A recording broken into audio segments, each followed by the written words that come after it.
ಆಗ್ರಾ ರೈಲು ನಿಲ್ದಾಣದಲ್ಲಿ high drama. Railway ಅಧಿಕಾರಿಯನ್ನು ಎಳೆದೊಯ್ದ RPF ಸಿಬ್ಬಂದಿ. ಆಗ್ರಾ ರೈಲು ನಿಲ್ದಾಣದಲ್ಲಿ ಭಾನುವಾರ ಬೆಳಿಗ್ಗೆ ಹೀರಾಕುಡ್ ಎಕ್ಸ್‌ಪ್ರೆಸ್‌ನ ನಿರ್ಗಮನದ ವೇಳೆ ಉಂಟಾದ ಭಿನ್ನಾಭಿಪ್ರಾಯದಿಂದಾಗಿ ಆರ್ಪಿಎಫ್ ಸಿಬ್ಬಂದಿ ಮತ್ತು ಕಾರ್ಯಾಚರಣಾ ಸಿಬ್ಬಂದಿಯ ನಡುವೆ ತೀವ್ರ ಘರ್ಷಣೆ ನಡೆದಿದೆ.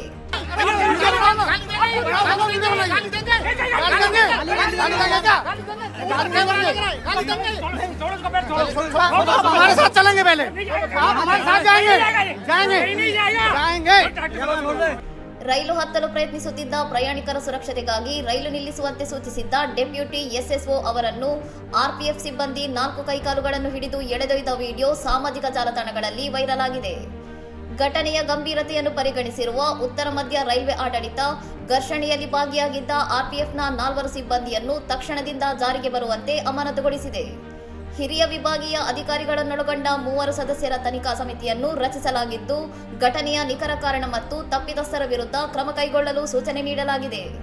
ಪ್ರಯಾಣಿಕರ ಸುರಕ್ಷತೆಗಾಗಿ ಸರಪಳಿ ಎಳೆದ ಪ್ರಯಾಣಿಕರ ಬಂಧನ ವಿಚಾರವಾಗಿ ಶುರುವಾದ ಈ ವಿವಾದ ಬಳಿಕ ಇಲಾಖೆಗಳ ನಡುವಿನ ವಾಗ್ವಾದವಾಗಿ ಪರಿವರ್ತನೆಗೊಂಡು ಉದ್ವಿಗ್ನ ಪರಿಸ್ಥಿತಿಗೆ ಕಾರಣವಾಗಿತ್ತು.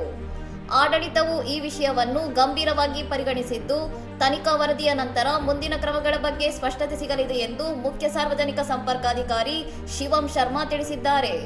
ಇನ್ನಷ್ಟು ಸುದ್ದಿಗಳಿಗಾಗಿ ನೋಡ್ತಾ ಇರಿ ಸೌರಂ ಟಿವಿ.